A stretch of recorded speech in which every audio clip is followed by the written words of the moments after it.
And we're back. Welcome to Schnozzcast. Cory, how are you? Oh, stupendous, sir. Todd, how are you? Cory, I'm scrumptious. Bobby, how are you, my man? I'm going to go with the one I used just a little bit ago. I am super. Wow. Roll that R at the end, I have boys. no idea what you're talking about. It's French for superb. Super. And then I guess that's where we'll leave that one. Yep. That sounds about right. Hey, if you're new to the podcast, thank you for joining. If you are returning, we're so glad you did. If you want to go back and listen to any previous episodes, you can find us wherever you get a podcast. Also, go to YouTube and give us a like and subscribe. For the love of God, please do that. It's one of the few metrics that we really, really care about. And if you cared at all, don't be one of those uncaring people. Don't be a bitch. I don't care. I'm not pandering to these bitches. You boogers, if you want to freaking like and subscribe, do it. If you don't, freaking follow somebody else, assholes. Wow. Maybe that's the difference. Maybe that's what we haven't tried that. We've been treating it with a lot of sugar, but maybe we should have been coming with spice. Listen, you fucktards. Exactly. I'm not pandering. Yeah. I'm not pandering. I might say something like, you know you like this. We don't ever charge you for this content. It's completely free. We never will charge for Not it. yet, You're getting at it for free. Well, God's like, whoa. fucking Never? subscribe, bitches. Never? yeah, I was gonna say there could come a charge? day. $100 There's an going to be a episode. day. Really? Word. Especially I for think private anyone charges content. $100 Shower an scenes. episode. Yes, Shower scenes, it's going to cost. You're talking about an OnlyFans. We've talked about it in the past. I think should we be one of the first all male comedy podcasts to have an OnlyFans? I think Bert Kreischer and Tom Segura beat us to that. Do they? Yes. Oh, really? Are you serious? Yeah. What are they? Are you? Are they doing their shows all naked? Yeah. What are they? Bert Kreischer has an What's the OnlyFans. content? I've never actually paid for it. You call yourself a fan? I'm sure Don't you've be seen like Cory. Cory. Don't be a fair weather fan that doesn't pay for shit. Come and follow us, and when we start charging you, then fucking pay it, and that's just gonna be the way it goes. And if you think differently, you can email us. At schnozzcast@gmail.com, or you could DM us instantly on Instagram at schnozzcast. And you can call Bob at 1-248 555. 555. Or just show up at his home. Or like the old. Now, did your Exactly. parents? Do you remember your grandmother's, grandfather's having phone numbers that started off with the two letters? Like my grandma's started off with, it was like Logan 57416. Grandma Selesky did have that at one point. Mm-hmm. It was changed when I was younger. Okay, But she did have one of those crazy. but it's phone not numbers. it's not a crazy as much as. Well, to people nowadays, it would be crazy. Someone asked me this, and I can't remember who it was. I legitimately can't. But they asked, like, why did they do that? And I'm like, that's because having like a 7-digit phone number was a new thing for them, and they needed a way to remember it. So you just took one letter from each of the first two digits, and you turned it into a word. So whatever, looking at your dial pad, if you're trying to dial somebody's number, then, Logan would be like starting with 56.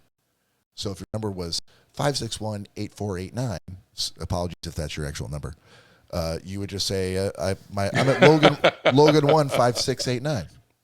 And they would know, and it was just a way, they didn't have to, it was less numbers that they had to remember, but the numbers still, like, you would still have to go, where's the L, where's the O to Logan. So it's not like it changed, like later on, like you could still do that with your number today if you really wanted to. People would not know what you're talking Boomers about. had less cash with a C. But it's not like you didn't dial Logan. C's. Like Logan was just a I get that, but yeah. mnemonic to make sure you knew what the first two digits were. Which, as a matter of fact, there's still some buildings in Corktown that they've torn down buildings next to that had old marketing on them that still have those phone numbers on them. Yeah. So that's, and they're still there to this day, as far as I know. So that's kind of cool that that's still around. Oh, sorry. I use that for my mind. My number starts out Big Booty 29. So I'd be like, BI what? Oh, you're eliminating all digits except for the last two. Also, there's way too many digits. I guess you're going with the area code 2 and the +1 at the beginning. Exactly. +1 big booty 29. Yeah. Todd, what are you drinking today, sir? Dude, I am drinking I'm not doing shots because it's early in the morning, honestly. What's your breakfast beer? It's 5 p.m. somewhere. My breakfast beer is Mind Haze Brain Melter. Hazy IPA. Sounds like the worst breakfast beer you could possibly drink. It's scrum-delicious. At 8.5%, it's a way to get your day started. Yeah, at 11 a.m. Well, let's wake up and do some heroin. Yep. Brain melter, right. Firestone Brewing makes a phenomenal breakfast beer. All right. Well, speaking of breakfast shots, we're gonna do one right now. So, in the future, I mean, right? This is a second episode. We could pull the curtain back a little bit. We just did an amazing interview with Sound Eaters. Please go check them out on Instagram and on YouTube. They're fantastic. The best guest to have if you're looking for guests. And that episode will already be out by the time this one airs. Yep, in the future. So if you haven't listened to it, go download it, go stream it, listen to it, and then while you're doing that, join us in this show. And a breakfast shot. Yeah. Merci beaucoup, Audrey and Mia. Salute, gentlemen. Salute. You'll get to hear me dazzle with my French repertoire. Even the word repertoire. French fries. French dressing. It gives me like brain freeze French to bread. hear you say that. All right. We're going to spend just a little time here just catching up with Todd in the world of sports. 90 sports. Haven't heard this theme in a little while. I know. We should have a Schnozcast trivia contest where we're like, hey, when we do sports, what famous sports theme song kicks off the music? We could do it at Ray's and give away prizes. Copyrighted or anything. No, it's an approximation. 90-second sports. Yeah, we could give away prizes and have our own little trivia contest. But you and I would both have to be driven enough to actually create the questions and print them out and pass them out to tables and then come up with the prizes. Yeah, that's a whole other thing. It's a lot of work. Yeah, it makes my brain hurt just thinking about it. This is where we fall short of the marketing, I feel. Probably. It's always a good idea until you think about it too hard, and then you're like, that's a lot of work. I think I'm okay with being not famous for a little while longer. Yeah. Exactly. If I got to do extra work. Right, yeah. Gentlemen, there's lots going on in sports. Yes, sir. Sorry to interrupt. No worries. There's lots going on in sports. I have a question for you guys. You know, I had a recent change of heart on the most difficult position to play in the sport. But I do have a little bit of kind of interesting news. Are you guys aware of the rules changes with the balls that kickers are using in the NFL? Negative. Hang on. Cory? If I could guess, they can't be, so they're probably using something that they kind of like smash down into a more rounded ball. No. Like a soccer ball? No. Yeah. All right. Well, that was my guess. All right. Exactly. I guess I'm way off. Go ahead, Todd. No use of soccer balls. No use of soccer balls. But if people out there have noticed, kickers, while they still miss a lot, because it is quite honestly the most difficult position on the field, but they are kicking longer field goals. In fact, they've set the record for the longest indoor and outdoor field goals this season. And so you're wondering, Jesus, did weight training get better for these guys? It actually didn't. This is a new era in football. At the beginning of the season, each team gets 30 footballs, designated kickers' balls. And so long as they're inflated to the proper inflation, they can do otherwise whatever they want to those balls for the kickers. So, in fact, if you've ever held a real football, there's a little bumps on the football, the little pimples, if you will. They can sand those off now. To make them a little bit more aerodynamic. And ultimately, I think that's why some of them missing, because some of the balls are knuckleballing because the balls can be smoother.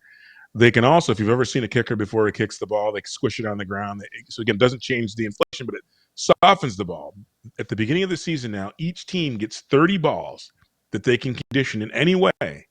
So long as the inflation is proper and the refs inspect before the game, they can pretty much do whatever they want. And that's why we're seeing this era of people kicking 68 and 70-yard field goals even outside, which they didn't. That was a new NFL rules change this year that they haven't really highly publicized. And so I don't know that it's making the game more exciting, because I still find it very interesting that kickers miss extra points with these balls that they've conditioned. But I don't think that a lot of people are aware of that. Clearly, it seems like you guys weren't aware of that rules change that have really it's changed the game of football. I mean, ultimately, in our lifetime, it's been very rare that anyone would line up for a 68-yard field goal outside, and now it's commonplace. Yeah, no, and that is true. It's been happening a lot more and more during games that I've noticed. I mean, not necessarily, at 68 yards, but even, 60, 62. Those are some kicks that you would never have seen in the past. Especially outdoors. You're correct. Oh, well, yeah, and especially outdoors.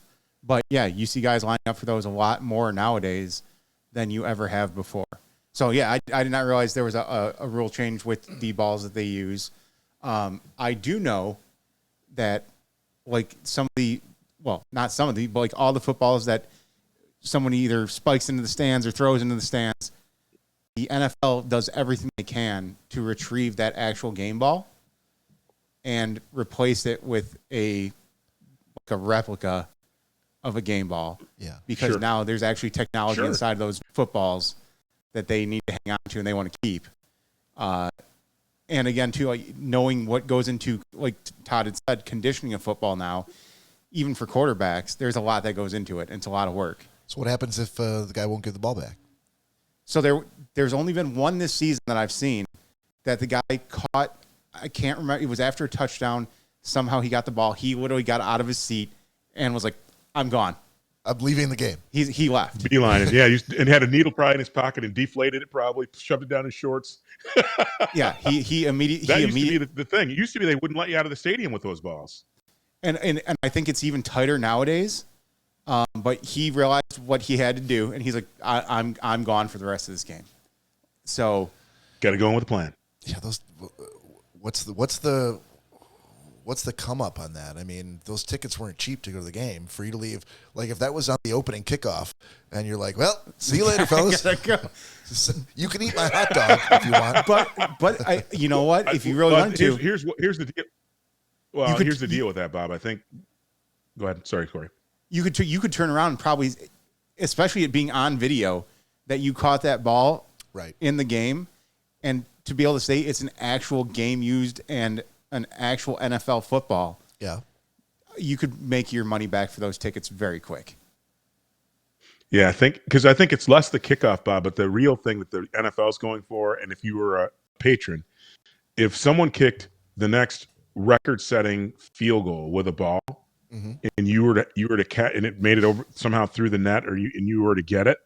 Oh, that ball would be the envy of the Hall of Fame. And so, if you could get it out of the stadium, you would stand to make way more than those tickets cost you by a lot. Because at the end of the day, if you were able to smuggle it out somehow, they'd be coming for you to say, "Hey, what do we need to do to get this ball off you so we can put it in the can?" Yeah, no, you're definitely correct there. Yeah, you'd make a shit ton of money off that. But correct. Based on what you said, you wouldn't Todd, mind leaving in the first quarter. It kind of seems like that record ain't going to stand for very long. It seems like records are being broken for longest balls. I think you might hold that record on the Schnozcast. No. Yeah, exactly. Second oldest. I said no. You said my balls are tight. My balls are tight. You said frame. You said longest, not oldest. I did. Exactly. So longest, exactly. Yeah. I mean, you would assume that oldest equals longest. Not necessarily, right? Not if you take care of them properly. Are you saying black don't crack in the balls as well? It don't crack. They're tight to the frame, baby. There's no ball. Tight to the frame. No ball cracking. Hey, as long as you're using that cocoa butter. Are you cocoa buttering your nuts, Todd? Is that the question? Cocoa butter and all of it, baby. Oh boy. Cocoa butter it all, baby. All right. Well, Ladies love these balls. That's why my handle is D's nuts. but to get back to sports for a second. That's back in the day, Mary. Exactly. Don't worry. That's not today. Exactly. Back in yeah. the day. Exactly. Oh, no, she knows what she's dealing long with. before Mary. She knows which ball she's playing with these days. Word to the mother. Well, there's a title in there somewhere. We're gonna have to. Those conditioned NFL balls is what she's using. Cocoa butter balls. Cocoa butter balls. Yeah. Now all we need to do is mention Taylor Swift, and we might have a episode title. I mean, speaking of Taylor Swift, no. I think we went on long enough. So yeah, one of the last episodes. Yeah, we did. Yeah. So I mean, ultimately, that's why. Here's the thing, though. I'm at the end of the day, though. I mean, I'm curious to know, how much. I don't think that we're anywhere near an era where people are regularly kicking 70-yard field goals. I think that'll diminish again. Ultimately, they'll have to kind of rein it in. I think this 68-yard barrier is kind of the extent to which you want to go. Salute, gentlemen. Oh, sorry. You said you weren't doing shots. Yeah, you're not doing shots. I'm not. No. But I saw, so I wanted to still participate in spirit with you guys. Well, sorry, buddy. Sorry, that's our bad. You were mid. No need to apologize, bitches. Anyway, so and one thing that Todd, I think I'm kind of with you there. 68 is already pushing a limit that I don't know. Yeah, maybe we'll see a 70, maybe. But that's we have seen that. Actually, in the preseason, somebody kicked a 70-yarder this year already. Oh no shit. Okay. Yeah. But that's already been done. But I think that's the limit. Yeah, outside of that, wants to see a 90-yard field goal. It's going to be very, very, very hard to beat that. That and nobody wants to see that, right? Ultimately, if the teams are, you know what I mean? I get you're already getting the ball on the kickoff. They kick it out of the end zone at the 35, and if they go 3 and out and then kick a field goal, what's become of the sport, right? That is true. They get 9 yards in a cloud of dust, and then everybody kicks a field goal. That would be a change in the game that I think for the worse. So as much as you want to see excitement and somebody, like I said, I think if you saw a game-winning 90-yard field goal, maybe, and then they'd probably change the rule to be like, you can only kick field goals over 70 yards with 2 minutes left, right? Because who wants to see that, right? 3 and out, kick a field goal. 3 and out, kick a field goal. Constant scoring would be horrible. Yeah, at that point, you wouldn't even really have to rely on touchdowns anymore. You could just basically win a game just rely on kicking 90-yard field goals. Rely on guys with fragile personalities and even more fragile bodies, and even smoke, though again they obviously smoke-filled lungs, smoking heaters and heater smoking dudes who sometimes punch their wives or make them enslaved. Sometimes punch their wives. It can happen. Yeah, I guess. Kickers have tempers too, Bob. Kickers have tempers too. They're not the happy-go-lucky folks you see on the field. Sports, yeah. Before we get off the subject of sports, because I know that I'm dominating this episode with the I must say, for anybody of our fans or listeners out there who aren't baseball fans, because I'm not a huge baseball fan, but if you get an opportunity, and if you haven't watched any of the World Series, we have amongst us the modern day equivalent of Babe Ruth and maybe then some. The Dodgers won the World Series, as you guys know, this year. And again, while he didn't have the best game in all of the games of the World Series, it is clear to me that Shohei Ohtani is the greatest baseball player since we've been alive, and by a lot. There was a game where he actually pitched 6 innings, I think gave up 1 run, and then hit 3 jacks during the game. We are seeing, if you're not a baseball fan, you owe it to yourself to watch this guy on the Dodgers, because sports hasn't seen an athlete like this at all. And even more, there's another Japanese pitcher on the team who doesn't lift weights, doesn't do any form of standardized kind of Western strength training, but is running the ball up there over 100 miles per hour, mowing dudes down. The Dodgers have 2 of the best human athletes in the history of our time.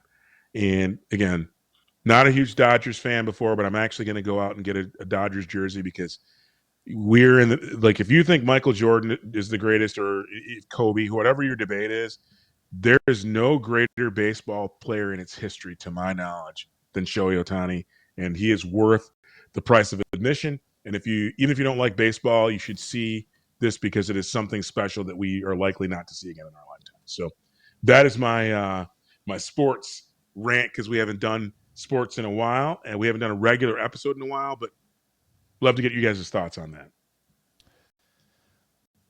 Oh man, I feel like you're right. I feel like, just like Jordan, like, not that I never watched Jordan back in his day, but I didn't know it during the time that I should have been watching him more than I did, because with the benefit of hindsight, obviously he's a legend. Yeah, I don't know if I'm at the I need to get a Dodgers jersey level, but I definitely need to watch more Dodgers games for sure. It's brilliance personified. I mean, and again, like, I can't stress it enough. This guy, and you say what you want, and I challenge anyone out there, go to a state fair, go to your local carnival, and try and throw a baseball as fast as you can. What you'll be astonished to find is even the strongest and youngest of you will be struggling to run it up there at 70 miles per hour. And then imagine doing 106 90 wasn't times.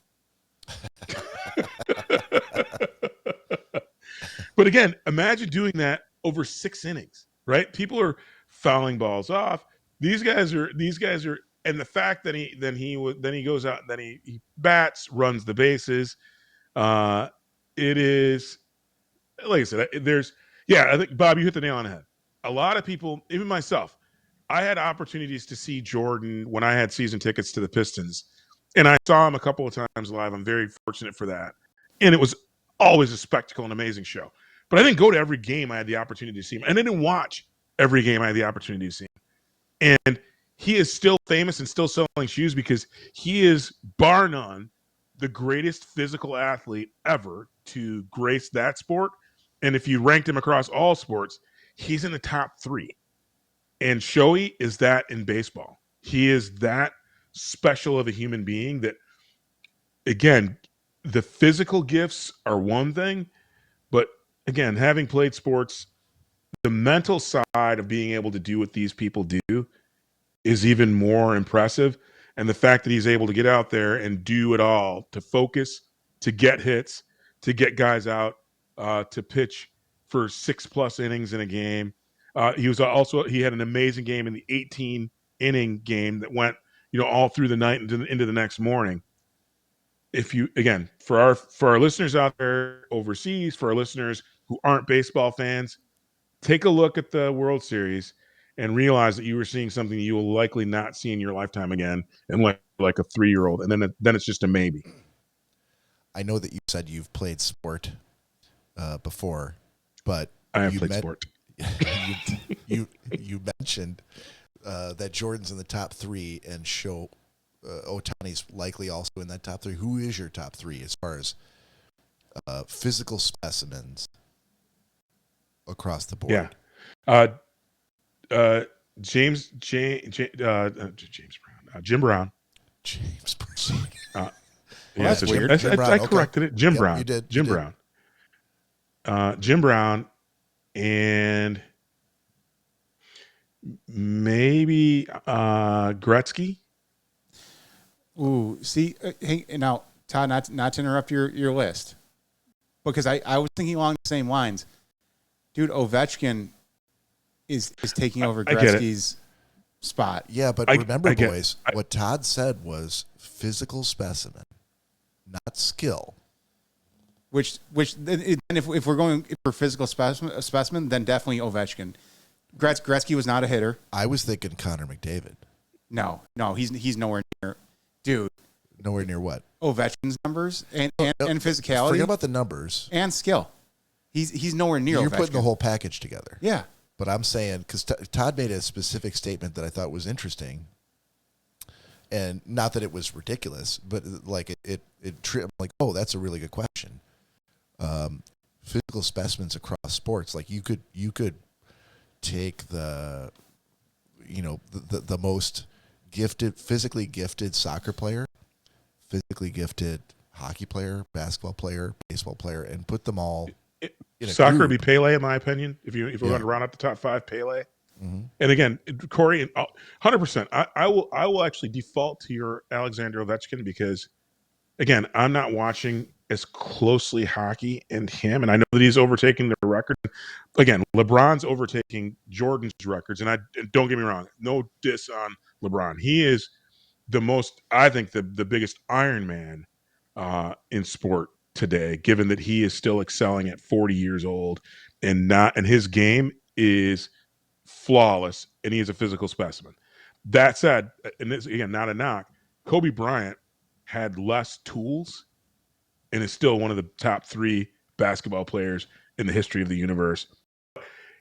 The least gifted. So again, I think it's this weird kind of sliding measure. And so Alexander Ovechkin, and from what I saw while I watched hockey very, very closely, Gretzky's skills, and again, I know he wasn't like a muscle man or whatever in there, and he was in the protector era where people made sure that if he ever got hit, people paid the price for knocking that guy because his skills were just out of control. Yeah, he was definitely protected, but looking at a guy like Ovechkin that is not that protected, he still knows how to hold his own when it comes to being hit or hitting. Again, and he just turned 40 this year. So he might. Then I need to maybe put that out there. I'll actually look for more to watch him more, and look at tape because, like I said, we're seeing something. This is, I think, like I said, we take it for granted. We whoever, like, again, I think Christian McCaffrey is phenomenal, but he's not Jim Brown, and that is not a knock on him. But he's not Jim Brown because the guy quit in his prime, and he'd hold every record for forever if he decided to frickin' not do movies. I think Shohei is. He is, again, we still talk about Babe Ruth, and even Babe Ruth didn't pitch the type of pitching that Shohei's doing. Besides, again, the speeds and all those sort of things, he didn't pitch the number of innings. He didn't pitch the number of games. He didn't do the number of things like throughout that season that this guy's doing. And so, yeah, I think. Thank you for bringing it up. I will absolutely pay more close attention to it because again, it was tough for me because I think Jaromir Jagr, again. And Mario Lemieux. Yeah. That's my era. Top notch players. Amazing. Yes. But again, too, like as everything does in the world, sports have progressed to a point. Again, too, like, yeah, you're talking about pitching, innings that are forever long, and some of these players that are not protected anymore, they don't have, the bruisers out there anymore to fight off the guys that are headhunting the top player. But I think a question I have for both you guys is, so when people were able to see Babe Ruth back in the day and actually see him live and play games, do you think they were having the same conversations that, like, oh man, like this might be one of the greatest baseball players ever? Or was it just kind of like, oh, like shit, we're seeing a good baseball player, not realizing where he was going to be in MLB history. Just like I've seen Gretzky play, but I've also seen Ovechkin play. Back in the day, back in Babe Ruth's day, the press elevated him to godlike status. So because he was a man amongst men. Because he was doing one thing Shohei isn't doing. He was drinking it up, freaking horn overnight, and still freaking rolling out and knocking balls out of the yard. But that did. But they didn't have the history between then and now that we have, in which the press paid such attention to. You know what I mean? When Babe Ruth came along, I mean there were predecessors to Babe Ruth. There was Mickey Mantle. Ty Cobb. I mean, he wasn't alone. I know that they predated him, Bob. Oh, they were at least peers, right? I was to say they were peers. I don't think they predated. But there were definitely. Yeah, I don't think they predated him. Honus Wagner absolutely predated. There you go. Well, yeah. Honus. There you go. So we know his name because our dads collected their baseball cards. Our grandparents collected their baseball cards. There's always been a elevation, a lifting up, and a popularization of athletes for as long as you can remember. But as time has went on, since the 40s and the 50s up till now, the 2020s, the collection of stats and the focus on looking back and creating best of lists, like I don't know that was as prevalent back then as it is today. Feel free to disagree. No, I agree with you there. No, I think there's sports far outweigh kind of the importance in our time today than it did then, which again makes it even more special that Babe Ruth is still like you can tell what's the latest generation, Gen Y or what?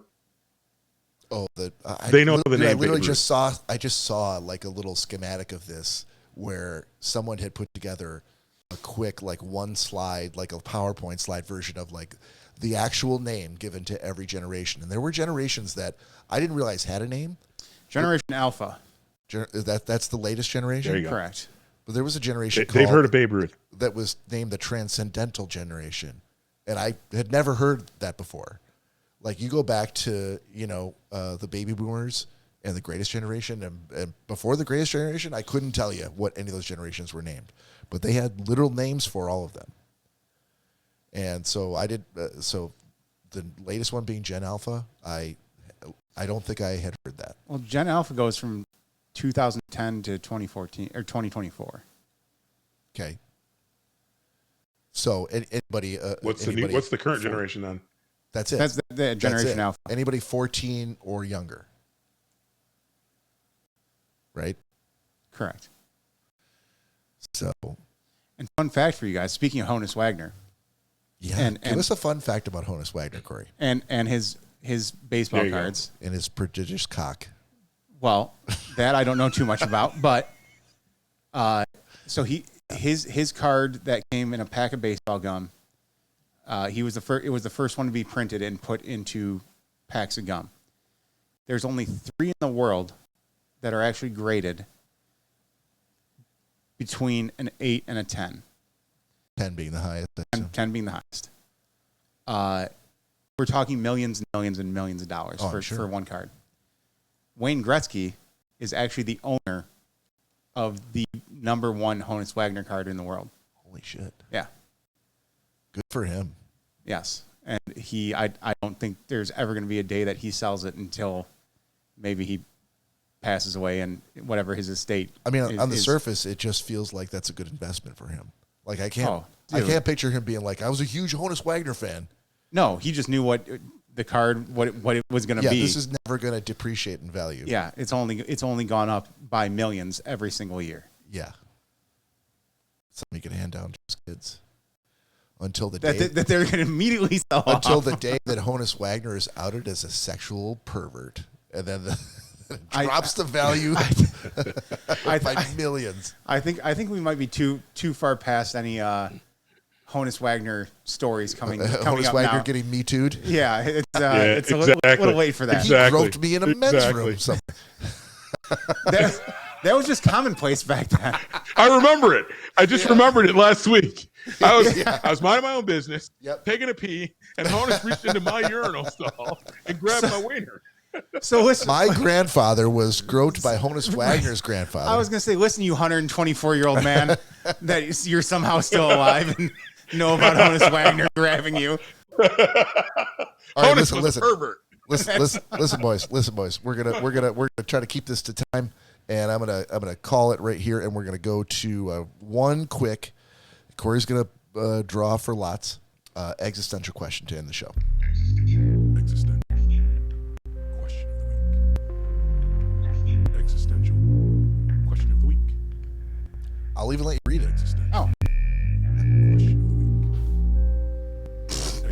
Okay, so just so everybody knows, I just had a lot of 4 that Cory needed to pick from, and so it's not like I gave him like, here's one, pick this one. No. He picked the one, and he was gonna put it back in the pile. Going like, no, you can read it. I'm like, no, you can read it. He's like, okay. So he took it and immediately was like, oh god. All right, you boys ready for this? We're ready. All right. I'm ready. What have you tried once that you never want to try again? So I read it. So Todd, go ahead, buddy. Easy. And it came up again at. So I was visiting my mom in Houston last week. She has a really, really nice Vietnamese woman as a roommate in her assisted living facility, and she every chance she gets, she orders dried durian fruit. And so durian fruit, for those of you who haven't heard of it, is an Asian fruit that is considered a delicacy. People pay a lot of money for it. It stinks to high heaven and tastes like dog shit, in my opinion. In fact, I would rather eat dog shit than eat durian fruit. It is, I think, absolutely horrible. I've tried it once when I was in Thailand. Bad. And I laughed my ass off for half an hour when I was leaving my mom after visiting her this past week, and her roommate handed my sister a package of dried durian fruit to share with my mom. Jesus. As I walked out, I'm like, yeah. Well, at least it probably doesn't stink as bad dried, but with any fruit, it's illegal to have that fruit in hotel rooms in most of the world because it stinks so bad. It smells like a dead body. Yeah, with any fruit, you know what's good? What's better than that fruit? That fruit when it's dried, it's always better. Apparently not for this. Yeah. All right. You got your answer? If you don't, but I'll go ahead. No, I got mine. We shouldn't end on mine though. Let me quickly. Okay. All right. There are many things that I wish that was the question, right? What have you tried once that you never want to try again? Yeah. So I will go with the drug route, and I will not name the drug. But, LSD. It's okay. Oh, come on! It's not going to be that. I know he likes that. No, it is. It actually is not LSD. But yeah, this particular drug, tried it once, never, almost immediately said I would never do it again, and to this day, I would never do it again.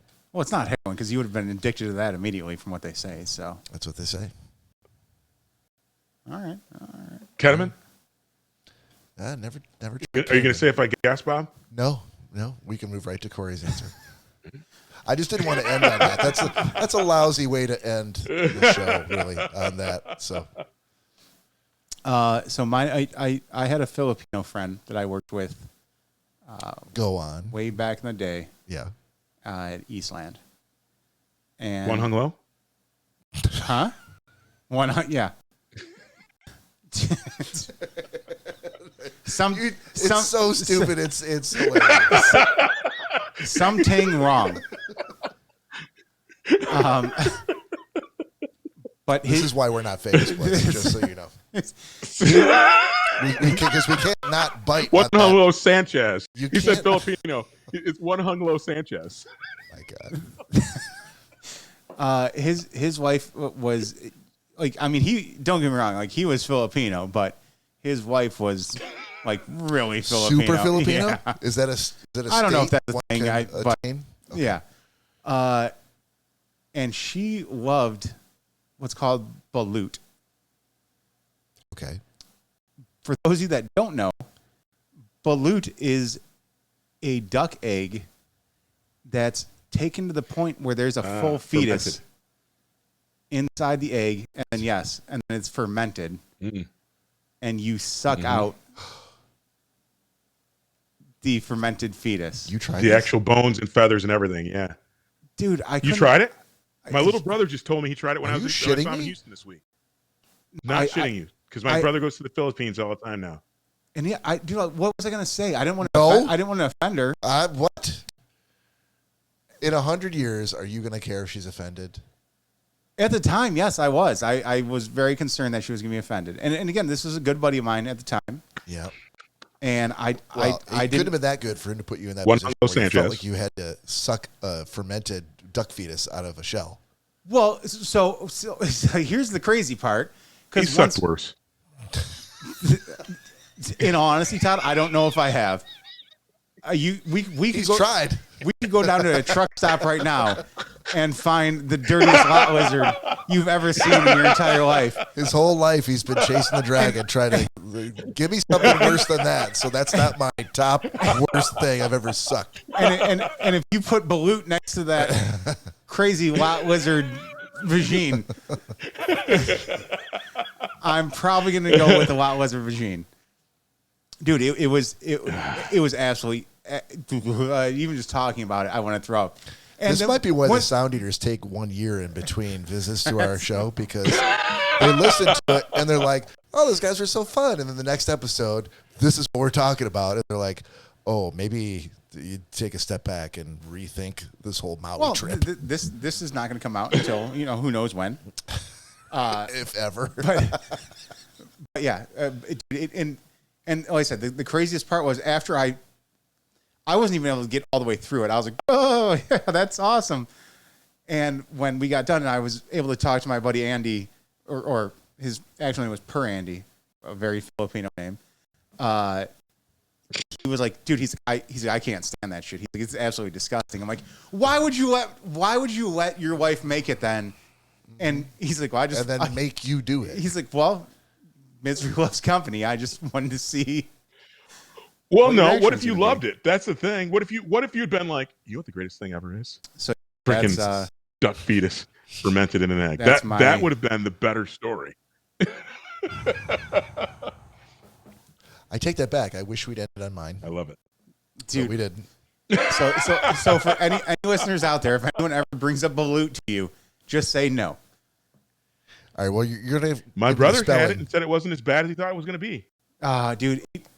My brother said it wasn't as bad as he thought it was going to be, but I think but there are different grades, and I think they had a chicken egg at the family he was hanging out with in the Philippines. Oh, that probably would have been delicious then, dude. And in all honesty, I mean the flavor was a little rough, but I don't think it wasn't the flavor. It was the mentality of you knew what you were eating.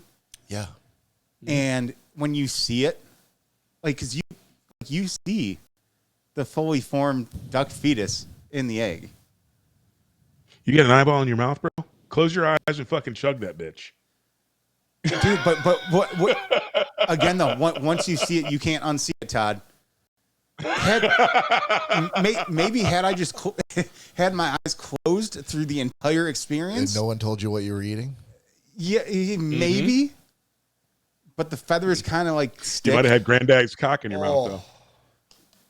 You know what? I would have preferred Granddad's cock in my mouth over balut.